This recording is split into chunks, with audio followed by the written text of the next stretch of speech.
ఆ స్టేట్లో పాగా వేస్తే ఢిల్లీలో అధికారం కైవసం అవుతుంది. ఆ స్టేట్లో అధికారం దక్కితేనే ఢిల్లీలో చక్రం తిప్పేందుకు వీలు కలుగుతుంది. ఆ స్టేట్ మెజార్టీ ఎంపీ సీట్లలో ఏ పార్టీ గెలిస్తే ఆ పార్టీకే దేశాన్ని ఏలే అవకాశం దక్కుతుంది. ఇంతకీ ఆ స్టేట్ ఏమిటి? ఇప్పటి వరకు ఏ పార్టీ ఆ స్టేట్లో ఆధిపత్యం ప్రదర్శించింది? ఈ సార్వత్రిక ఎన్నికల్లో ఆ రాష్ట్రంలో పరిస్థితి ఎలా ఉండదు? స్వాతంత్ర్యం వచ్చినప్పటి నుంచి ఇప్పటి వరకు జరిగిన అన్ని సార్వత్రిక ఎన్నికల్లో ఉత్తరప్రదేశ్ కీలక పాత్ర పోషించింది. ఉత్తరప్రదేశ్లో ఏ పార్టీకి ఎక్కువ సీట్లు వస్తే ఆ పార్టీనే కేంద్రంలో అధికారం చేపట్టింది.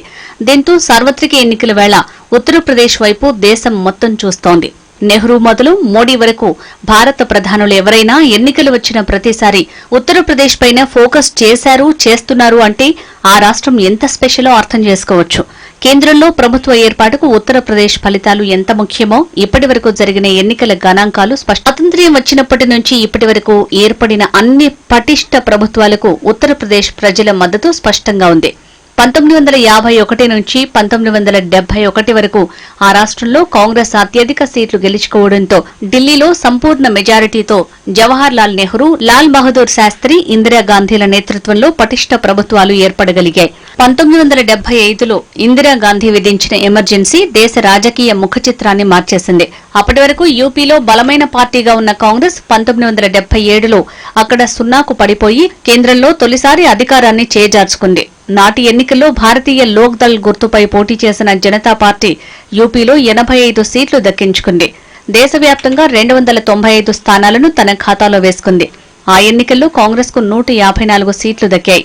అందులో ఏపీ నుంచి 41 స్థానాలు గెలుచుకుంది. 1980 నాటి ఎన్నికల్లో కాంగ్రెస్ యూపీలో మళ్లీ బలపడింది. అక్కడ 51 సీట్లు గెలుచుకోవడంతో ఇందిరాగాంధీ నేతృత్వంలో మరోసారి సంపూర్ణ మెజారిటీతో ఢిల్లీలో అధికారం చేపట్టింది. 1984లో ఇందిరాగాంధీ హత్య అనంతరం జరిగిన ఎన్నికల్లో ఉత్తరప్రదేశ్లో కాంగ్రెస్ కు ఏకంగా 83 సీట్లొచ్చాయి. దాంతో దేశవ్యాప్తంగా ఆ పార్టీ 414 స్థానాలు దక్కించుకుని రాజీవ్ గాంధీ నేతృత్వంలో స్వతంత్ర భారతదేశంలో అత్యధిక మెజారిటీతో ప్రభుత్వాన్ని ఏర్పాటు చేసింది. రాజీవ్ గాంధీ పరిపాలనపై విమర్శలు, బోఫోర్స్ కుంభకోణం ఆరోపణలు చుట్టుముట్టడంతో 1989 నాటికి యూపీలో కాంగ్రెస్ 15 స్థానాలకు పడిపోయింది. దేశవ్యాప్తంగా దాని సంఖ్యాబలం 197కు పడిపోయింది. కేంద్రంలో సొంతంగా సర్కార్ను ఏర్పాటు చేయలేని పరిస్థితి వచ్చింది. 143 స్థానాలు గెలుచుకున్న జనతాదళ్ ఇతర పక్షాల మద్దతుతో నేషనల్ ఫ్రంట్ ప్రభుత్వాన్ని ఏర్పాటు చేసింది. 1989 ఎన్నికల్లో యూపీలో జనతాదళ్ 54 సీట్లు దక్కించుకుంది. 1991 రాజీవ్ గాంధీ హత్యకు ముందే యూపీలో ఎన్నికలు జరిగాయి. ఆ రాష్ట్రంలో కాంగ్రెస్ 5 సీట్లకే పరిమితమైంది.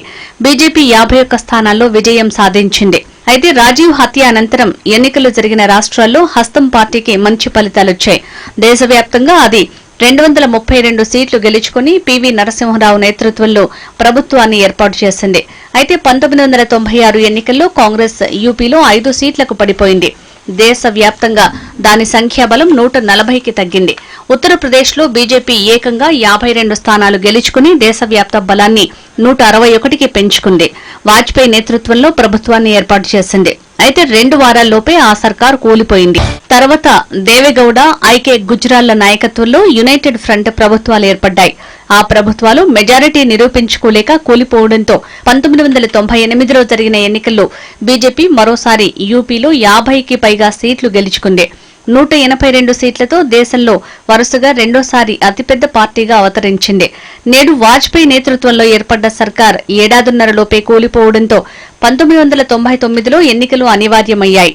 ఆ ఎన్నికల్లో యూపీలో కమలదళం బలం 29కే పరిమితమైన మిగిలిన రాష్ట్రాల్లో బలం పుంజుకుంది. దానికి తోడు ప్రాంతీయ పార్టీల మద్దతుతో ఎట్టకేలకు వాజ్పేయి నాయకత్వంలో సుస్థిర ప్రభుత్వ ఏర్పాటు సాధ్యమైంది. 1999 ఎన్నికల్లో యూపీలో సమాజ్వాదీ పార్టీ 29, బీఎస్పీ 14, కాంగ్రెస్ 10 సీట్లు గెలుచుకున్నాయి. 2004 ఎన్నికల్లో బీజేపీ యూపీలో 10 సీట్లకు పడిపోవడంతో దేశవ్యాప్తంగా దాని సంఖ్యాబలం 138కి పరిమితమైంది.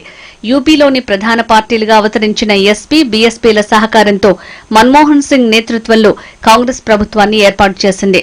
2009లో ఉత్తరప్రదేశ్లో 21 సీట్లు దక్కించుకుని కాంగ్రెస్ మరోసారి సంకీర్ణ సర్కార్ను ఏర్పాటు చేయగలిగింది. 2014-2019లో మోడీ హవా కారణంగా బీజేపీ యూపీలో తిరుగులేని సంఖ్యలో సీట్లు గెలుచుకుని కేంద్రంలో అధికారాన్ని చేపట్టింది. ప్రస్తుతం మోడీ వేవ్ తో పాటు ఉత్తరప్రదేశ్లో యోగి సీఎంగా ఉండటంతో బీజేపీ మెజారిటీ సీట్లు తన ఖాతాలో వేసుకుంటుందని అంచనాలు వెలువడుతున్నాయి. కరోనా సమయంలో యోగి సర్కార్ విఫలమైందని పెద్ద ఎత్తున విమర్శలొచ్చిన తర్వాత జరిగిన అసెంబ్లీ ఎన్నికల్లో మరోసారి యోగి విజయం సాధించారు. దీంతో ఈ లోక్సభ ఎన్నికల్లో కూడా యూపీలో కాంగ్రెస్ గాలి బలంగా వీయబోతోందని విశ్లేషకులు అంచనా